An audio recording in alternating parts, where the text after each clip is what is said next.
Hello, this is Jagan from Growth Data. இந்த video SQL interview question சீரீஸ்ல இருக்கக்கூடிய 43வது video. So இந்த video வந்து தமிழ் SQL இன்டர்வியூ கொஸ்டின்ஸ் அப்படிங்கிற பிளேலிஸ்ட்ல டேக் ஆயிருக்கும். இந்த வீடியோல பார்க்கக்கூடிய எல்லா கோடுமே வந்து கிட்டப்ல போஸ்ட் ஆயிருக்கும். கிட்டப்போட லிங்க் அந்த வீடியோவோட டிஸ்கிரிப்ஷன் பார்ட்ல இருக்கும். ஓகே, ஸோ இந்த கொஸ்டின் எப்படின்னா நம்ம ஃபர்ஸ்ட் டேட்டாவை பார்ப்போம், அதுக்கப்புறம் கொஸ்டினை பத்தி டீட்டெயிலாக பேசுவோம். ஸோ நமக்கு வந்து ட்வீட்டரோட இன்ஃபர்மேஷன் இருக்கு. ஸோ ட்வீட்ஸ் அப்படிங்கிற ஒரு டேபிள்ல வந்து கரஸ்பாண்டிங் யூசரோட ட்வீட்ஸ் எல்லாம் இருக்கு. இந்த டேபிளை கிரியேட் பண்ணிக்கலாம்.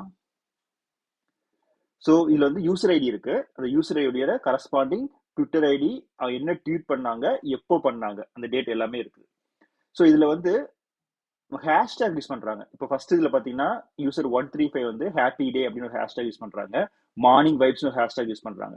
ஸோ நமக்கு வந்து மே மாசம் எந்த ஹேஷ்டேக் வந்து ட்ரெண்ட்ல இருக்கு அப்படின்னு தெரியணும். ட்ரெண்ட்ல அப்படின்னா நிறைய ட்வீட்ஸ்ல வந்து அந்த ஹேஷ்டேக் யூஸ் பண்ணி இருக்கணும்.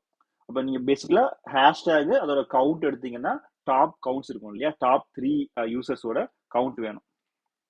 ஓகே, இப்போ வந்து நமக்கு யூசர் மட்டும் இருந்துச்சு. ஸோ எந்த யூசர் நிறைய ட்வீட் பண்ணியிருக்காங்க அப்படின்னு கேட்டாங்கன்னா யூசர் கவுண்ட் ஆஃப் ட்வீட்ஸ் அப்படின்னு போட்டு டிசெண்டிங் ஆர்டர்ல பண்ணோம் அப்படின்னா டாப்ல இருக்கக்கூடிய அந்த ட்வீட் கவுண்ட்லாம் வந்துடும். அதுல வந்து இங்க டாப் 3 எடுத்துக்கலாம் பேசிக்கலா. ஸோ இதுல பாத்தீங்கன்னா ஹேஷ்டேக் வந்து ஒரு ட்வீட்ல ஹேஷ்டேக் இல்லாமல் இருக்கலாம், அதாவது 1, 10 நிறைய ஹேஷ்டேக் இருக்கலாம். ஸோ எல்லா ஹேஷ்டேகையும் முதல்ல பிரிச்சு எடுக்கணும்.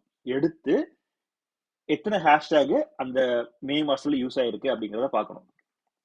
ஸோ பேசிக்கலி இது வந்து காம்ப்ளெக்சிட்டி என்ன அப்படின்னா அந்த ஹேஷ்டேகை எப்படி நம்ம தனியா எடுத்து கவுண்ட் பண்றது அப்படிங்கிறது. தனியா எடுத்துட்டோம் அப்படின்னா கவுண்ட் பண்றது நமக்கு ஈஸியா தெரியும், நார்மல் அக்ரிகேஷன் ஃபங்க்ஷன் தான். ஸோ நம்ம சேலஞ்ச் வந்து எப்படி அந்த ஹேஷ்டேகை நம்ம எடுத்து தனியா ஒரு காலமா கொண்டு வர்றது அப்படிங்கிறது. ஓகே, ஸோ இதுல வந்து முதல்ல நம்ம ஸ்டார்ட் பண்ண வேண்டியது இந்த ட்வீட்ஸ்ல இருந்து எப்படி நம்ம ஹேஷ்டேக் எடுக்கணும் அப்படிங்கிறது. செலக்ட் ட்வீட் ஃப்ரம் ட்வீட்ஸ் இல்லையா. ஸோ இது வந்து நமக்கு எத்தனை ட்வீட்ஸ் இருக்கு அப்படிங்கிறத காமிக்கும். நமக்கு இத்தனை ட்வீட்ஸ் இருக்கு, ரைட். ஸோ இதை வந்து முதல்ல நம்ம அந்த ஹேஷ்டேக் எப்படி எடுக்கிறது அப்படின்னா ஒரு ரெகுலர் எக்ஸ்பிரஷன் யூஸ் பண்ணி முதல்ல இருக்கக்கூடிய ஹேஷ்டேகை எப்படி எடுக்கிறதுன்னு பார்க்கலாம். ஸோ அதுக்கு வந்து ரெகுலர் எக்ஸ்பிரஷன் சப்ஸ்ட்ரிங் யூஸ் பண்ண போறோம். regex substr. ஸோ இதுல வந்து எந்த காலம் ட்வீட்டுங்கிற காலம், அந்த எந்த வேர்டை யூஸ் பண்ண போறோம், ஸ்டார்டிங் வந்து ஹேஷ் இருக்கணும், அதுக்கப்புறமா சில வார்த்தைகள் இருக்கணும் இல்லையா. ஸோ இதான் வந்து நம்ம செக் பண்ண போறோம். பிளஸ்ங்கிறது எத்தனை தடவை அந்த வார்த்தைகள் வரலாம். ஸோ இதான் வந்து ஹேஷ்டேகோட சர்ச். இது ஸோ ஹேஷுக்கு அப்புறம் என்னெல்லாம் வரலாம், ஆல்பாபெட்ஸ் வரலாம், நியூமரிக்ஸ் வரலாம், ஸ்பெஷல் கேரக்டர்ஸ் வரலாம். என்ன வரக்கூடாது அப்படின்னா ஒரு ஸ்பேஸ் வரக்கூடாது. ஹேஷுக்கு அப்புறம் சில வார்த்தை எழுத்துக்கள் வந்து ஸ்பேஸ் வந்துச்சுன்னா அந்த ஹேஷ் அதோட முடிஞ்சிச்சுன்னு அர்த்தம். அதனால ஸ்லாஷ் எஸ் வரக்கூடாது. எஸ்ங்கிறது ஸ்பேஸ் இல்லையா. ஸோ கேரட் சிம்பிள் வந்து நாட் அப்படிங்கிறது. ஸோ ஸ்லாஷ்ங்கிறது வந்து நார்மலா ஒரு ஒரு கேரக்டரோட ஸ்பெஷல் ஆபரேஷன் இருக்கும் இல்லையா, அதாவது நம்ம டைல்யூட் பண்றதுக்காக ஸ்லாஷ் யூஸ் பண்ணுவோம். ஆனா ஸ்லாஷே வேணும்னா 2 ஸ்லாஷ் யூஸ் பண்ணாதான் அது நார்மல் ஸ்பேஸை வந்து கன்சிடர் பண்ணும். அதாவது ஸ்லாஷ் ஸ்லாஷ் எஸ். கேரட் வந்து நாட். ஸோ ஹேஷுக்கு அப்புறம் எது வேணாலும் இருக்கலாம், ஆனா ஸ்பேஸ் மட்டும் இருக்கக்கூடாது. அது எத்தனை தடவை வேணாலும் அப்பியர் ஆகலாம் அப்படிங்கிறதான் பிளஸோட இது. ஸோ இதான் வந்து ஹேஷ்டேக். ஸோ இப்போ இதை நான் ரன் பண்ணேன்னா எனக்கு வந்து அவுட்புட் பார்த்தீங்கன்னா இப்போ இதுல வந்து enjoying a great start to the day, hashtag happy day, hashtag morning vibes. So hashtag காலத்துல பாத்தீங்கன்னா ஹாப்பி டே இந்த ஃபர்ஸ்ட் ஹேஷ்டேக் வந்துருச்சு. ஸோ இதுல வந்து ஹாப்பி டே தான் ஃபர்ஸ்ட் வந்துருச்சு. ஸோ இதுல வந்து ஒர்க் லைஃப், இதுல வந்து tech life, happy day, tech life, nature. So எல்லாமே முதல் ஹேஷ்டேக் வந்துருச்சு. ஸோ அடுத்த ஹேஷ்டேக் நம்ம எப்படி எடுக்கிறது, அதுக்கு முதல்ல இந்த டேட்டா வந்து சின்ன ஒரு குக்கப் பண்றோம். இது அப்படியே எடுத்து ரெகுலர் எக்ஸ்பிரஷன் சப்ஸ்ட்ரிங்க்கு பதிலாக ரீப்ளேஸ் ஃபங்க்ஷன் யூஸ் பண்றேன். ரீப்ளேஸ் ஃபங்க்ஷன் என்ன பண்ணும்னா இந்த ஹேஷ்டேக் எடுக்கிறோம் இல்லையா, அந்த ஹேஷ்டேகை வந்து ஒரு கொஸ்டின் மார்க்கால ரீப்ளேஸ் பண்றேன், முதல் அப்பியர் ஆகக்கூடிய ஹேஷ்டேக். ஸோ இதை வந்து நான் புது ட்வீட்டா கன்வெர்ட் பண்றேன். New tweet. ஸோ இதை நான் இப்போ ரன் பண்ணேன்னா எனக்கு பார்த்தீங்கன்னா இப்போ முதல் இது இருக்கு இல்லையா, enjoying a great start to the day #happy day. So முதல் ஹேஷ்டேகை நம்ம ஹேஷ்டேக் காலத்தில் எடுத்துட்டு வந்துட்டோம். அதுக்கப்புறமா சப்ஸ்ட்ரிங் யூஸ் பண்றதுக்கு அப்புறமா ரீப்ளேஸ் யூஸ் பண்ணோம் இல்லையா, அந்த ரீப்ளேஸ் வந்து அந்த ஹாப்பி டேங்கிற ஹேஷ்டேக் வந்து கொஸ்டின் மார்க்க கன்வெர்ட் பண்ணிடுச்சு. இப்போ முதல் ஹேஷ்டேக் காலி, ரெண்டாவது ஹேஷ்டேக் தான் இருக்குது. ஸோ இதை சர்ச் பண்ணும்போது இதே ஒரு சிடி டேபிள யூஸ் பண்ணி நம்ம அதே மாதிரி நம்ம சர்ச் பண்ணலாம் இல்லையா. ஸோ இந்த நியூ ட்வீட் வந்து இன்னொரு சப்ஸ்ட்ரிங்ல போட்டு சிடி டேபிள போட்டு ரெண்டாவது இதுல நம்ம பண்ணலாம். பட் நமக்கு வந்து ஒரு ட்வீட்ல வந்து எத்தனை ஹேஷ்டேக் இருக்குன்னு தெரியாது இல்லையா. 0 இருக்கலாம், 1 இருக்கலாம், 2 இருக்கலாம். ஸோ எத்தனை சிடி டேபிள் கிரியேட் பண்றது அப்படின்னு கணக்கு இருக்கும் இல்லையா. ஸோ ப்ராக்டிக்கலா அது முடியாது. இப்போ 10 தான் இருக்கும் ஒரு இதுல மேக்ஸிமம் அப்படின்னா 10 வச்சுக்கலாம். பட் கணக்கே இல்லாம இருக்கும் அப்படிங்கறனால எதுவுமே பண்ண முடியாது. ஸோ அதுக்கு என்ன பண்ணலாம் அப்படின்னா, மல்டிபிள் சிடி டேபிள்ஸ் கிரியேட் பண்றதுக்கு பதிலா நம்ம இந்த சிடி டேபிளே ஒரு ரிகர்சிவா பண்ணிடலாம். ரிகர்சிவ்க்கு வந்து என்ன ஒரு கீவேர்டு, வித் ரிகர்சிவ் இல்லையா, CURSIV. இதான் வந்து கீவேர்டு. சிடி நார்மல் சிடி டேபிளுக்கும் ரிகர்சிவ் சிடி டேபிளுக்கும் இருக்க ஒரே வித்தியாசம் ரிகர்சிவ் கீவேர்டு தான். ஸோ இதை வந்து நம்ம யூஸ் பண்ணிட்டோம். இப்போ இதை வந்து மல்டிபிள் டைம்ஸ் கால் பண்ணணும்னா யூனியன் ஆல் இதே தான். ஸோ இந்த ட்வீட்ஸுக்கு பதிலாக அந்த டேபிளுக்கு பதிலாக டேக்ஸ் அப்படிங்கிற சிடி டேபிளே நம்ம கால் பண்றோம். ஸோ சிடி டேபிளுக்கு உள்ளேயே அதே டேபிளை கால் பண்றதா வந்து ரிகர்சிவோட ஸ்பெஷாலிட்டி. ஸோ இதுல வந்து நம்ம ட்வீட் இருக்கு இல்லையா, அதை நம்ம சப்ஸ்ட்ரிங் பண்றதுக்கு பதிலாக நியூ ட்வீட் அப்படி ரீப்ளேஸ் பண்ணியிருக்கோம் இல்லையா, அதைத்தான் வந்து நம்ம இதை கன்சிடர் பண்ண போறோம். ஸோ இப்போ இதை ரன் பண்ணனா எரர் அடிக்கும். பட் இதுதான் நார்மல் ப்ராசஸ். என்ன எரர் அப்படிங்கிறத பார்த்துடலாம், அப்பதான் நமக்கு மறக்காது.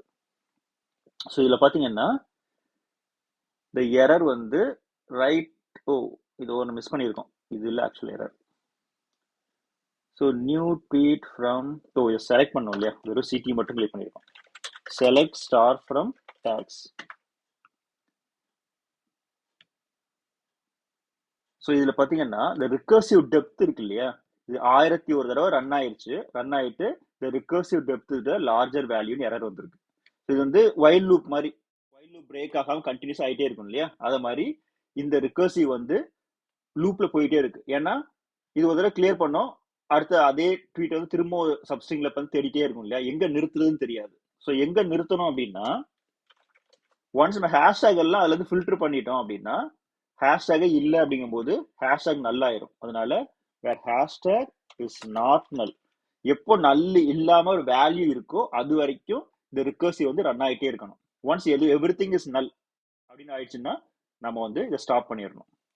இப்போ நான் இதை ரன் பண்ணேன்னா எனக்கு வந்து வேல்யூ வருது. இதை வந்து நான் tweets TWE tweet hashtag from the tag order by 1,2. So இப்போ வந்து நான் அவுட்புட்டை பார்த்தேன்னா கடைசி வச்சுக்கோங்களேன், productivity peaks, work life, productivity life, 2 hashtag இருக்கு. ஸோ ஒர்க் லைஃப்னு ஒரு ரோல வந்துருச்சு, ப்ரொடக்டிவிட்டின்னு ஒரு ப்ரொடக்டிவ் டேங்கிறது இன்னொரு ரோல் வந்துருச்சு, அப்புறம் நல்லுன்னு வந்துருச்சு. ஸோ நல்லு வந்ததுக்கு அப்புறம் அந்த லூப்ல வந்து அது ஸ்டாப் ஆயிரும் இல்லை, ரிகர்சிவ் ஸ்டாப் ஆயிரும். அதே மாதிரி இதுல tech life, future tech. So tech life ஒரு ரோல வந்துருச்சு, ஃபியூச்சர் டெக் ஒரு ரோல வந்துருச்சு, அப்புறம் நல் வந்துச்சு, அதுக்கப்புறம் இது வராது, அப்படியே ஸ்டாப் ஆயிடுச்சு. ஸோ எனக்கு வந்து ஹேஷ்டேக்கும் வந்துருச்சு, எக்ஸ்ட்ராவா ஒரு நல்லும் இருக்கு அதுல. ஸோ எனக்கு நல் தேவையில்லை அப்படிங்கிறதுனால வேர் ஹேஷ்டேக் இஸ் நாட் நல். இப்போ வந்து ஹேஷ்டேக் மட்டும்தான் வரும் இல்லையா, அந்த நல்லுங்கிற ரெக்கார்டு வந்து ஃபில்டர் ஆயிரும். So work life productive date இருக்கு. So work life productive date அந்த ஹேஷ்டேக் வந்துருச்சு. ஸோ எல்லாத்துலயும் அதே மாதிரி ஹேஷ்டேக் மட்டுமே வந்துருச்சு. ஸோ இப்போ வந்து எனக்கு ஹேஷ்டேக் எல்லா ட்வீட்ஸ்ல இருந்து எடுத்துட்டு வந்துட்டேன். இனிமே எனக்கு ட்வீட்ஸ் தேவையில்லை, அந்த ஹேஷ்டேக் மட்டுமே போதும். ஸோ நார்மலா ஹேஷ்டேக் அது கவுண்ட் ஸ்டார் as கவுண்ட்.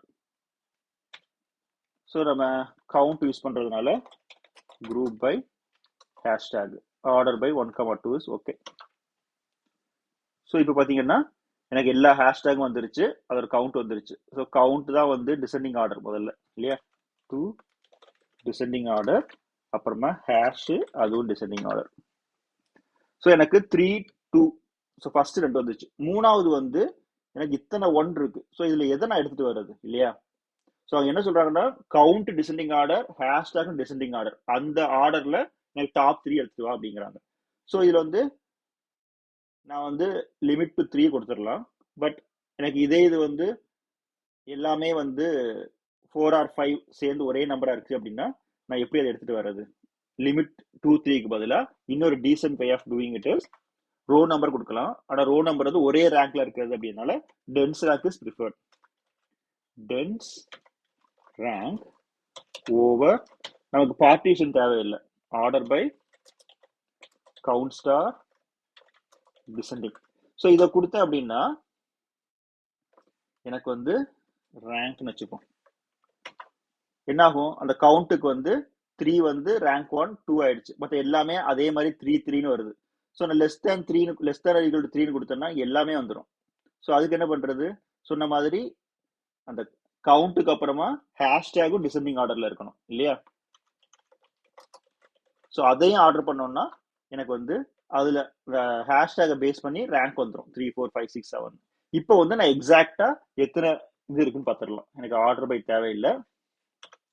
இதுல வந்து ஒரு சிடி டேபிள், இப்போ டெராடேட்டா அல்லது ஸ்னோஃபிளேக்கா இருந்துச்சுன்னா qualify where rank is less than equal to முடிஞ்சு போச்சு. ஆனா MySQL அந்த குவாலிஃபை ஃபங்க்ஷன் கிடையாது. அதனால இதை வந்து ஆல் டேக்ஸ் ஒரு சிடி டேபிளை கிரியேட் பண்ணிட்டு select hashtag count from all tags where rank is less than or equal to 3. so இதுல வந்து select top 3 வந்துருச்சு. happy day, tech life, work life இல்லையா? so இதுல வந்த மாதிரி happy day, tech life, work life மூணுமே வந்துருச்சு. ஸோ பேசிக்கா என்ன பண்றோம்னா முதல்ல ஒரு ஹேஷ்டேக் எடுக்கிறதுக்காக ரெகுலர் எக்ஸ்பிரஷன் சப்ஸ்ட்ரிங் போட்டு யூஸ் பண்றோம். அது வந்து ஃபர்ஸ்ட் ஹேஷ்டேக் மட்டும் தான் எடுத்துட்டு வரும். செகண்ட் தேர்ட்ல எடுக்கணும் அப்படின்னா ரிகர்சிவ் யூஸ் பண்ணணும். ரிகர்சிவ் யூஸ் பண்ணும்போது முதல்ல ஒரு ஹேஷ்டேக் எடுத்து வந்துட்டோம் அப்படின்னா அதை வந்து கொஸ்டின் மார்க் மாதிரி ரிப்ளேஸ் பண்ணிடுறோம். கொஸ்டின் மார்க் தேவையில்லை, பிளாங்கா கொடுத்தா கூட போதும். இதை டிலீட் பண்ணா கூட அதே ஆன்சர் தான் வரப்போகுது. ஜஸ்ட் நம்ம அண்டர்ஸ்டாண்டிங்காக நம்ம வந்து கொஸ்டின் மார்க் போட்டிருக்கோம்.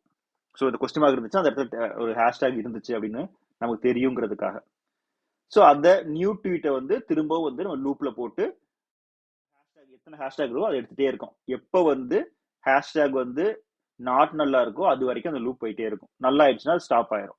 ஸோ அதனால என்ன ஆகுதுன்னா எல்லா ஹேஷ்டேகும் ஒவ்வொரு ரோலையும் வந்துட்டு இருக்கும். ஒரு ஹேஷ்டேக் ஒரு ரோ, அதான் எல்லா ஹேஷ்டேக் வந்துடும். பிளஸ் ஒரு நல் ஹேஷ்டேகும் வரும். வந்ததுக்கு அப்புறமா தான் இந்த லூப் ஸ்டாப் ஆகும். அதனால நம்ம டேட்டா யூஸ் பண்ணும்போது ஹேஷ்டேக் இஸ் நாட் நல் எடுத்து அது மட்டும் யூஸ் பண்றோம். அதுலயும் டாப் 3 எடுக்கணும்னா லிமிட் 3 கொடுத்தா போதும். ஆனா the proper way of doing is ஒரு டென்ஸ் ரேங்க் போட்டு பார்ட்டிஷன் எதுவும் இல்லை, அதனால ஆர்டர் பை அந்த கவுண்ட் அதுவும் சேம் ரேங்க் இருக்கிறதுனால ஹேஷ்டேக் கொடுத்து அதுல வந்து டாப் 3 எடுக்கிறதுக்கு rank less than equal to 3 use பண்றோம். ஸோ இந்த கோடை வந்து நீங்க ப்ராக்டிஸ் பண்ணணும்னா அந்த கோடு வந்து Grow with Data யூடியூப் சேனல்ல இந்த video Tamil SQL interview questions இந்த பிளேலிஸ்ட்ல இருக்கும். இதோட இங்கிலீஷ் வெர்ஷன் வந்து SQL இன்டர்வியூ கொஸ்டின்ஸ் இங்க இருக்கு. ஸோ தமிழ் இன்டர்வியூ கொஸ்டின்ஸ் உள்ள போனோம்னா நமக்கு வந்து வீடியோ டிஸ்கிரிப்ஷன்ல வந்து இந்த GitHub லிங்க் இருக்கும். அது வந்து அந்த கரஸ்பாண்டிங் வீடியோவோட கோட் பேஸ்க்கு எடுத்துட்டு போகும். ஸோ இந்த வீடியோ வந்து 43rd வீடியோ இல்லையா? ஸோ அந்த வீடியோல வந்து இந்த பேஜோட லிங்க் இருக்கும். ஸோ இதுல வந்து கிரியேட் டேபிள் ஸ்டேட்மெண்ட் இருக்கு, அப்புறமா நம்ம பேசிட்டு இருந்த இந்த சீக்வலும் இருக்கு. ஸோ இதே மாதிரி நீங்க Grow with Data WhatsApp channel add ஆகணும்னா வாட்ஸ்அப் சேனல் லிங்க் இங்க இருக்கு. அதை யூஸ் பண்ணி Grow with Data வாட்ஸ்அப் சேனல்ல நீங்க ஆட் பண்ணிக்கலாம். ஸோ இந்த வீடியோ உங்களுக்கு பிடிச்சிருக்குன்னு நினைக்கிறேன். தேங்க்ஸ் ஃபார் வாட்சிங்.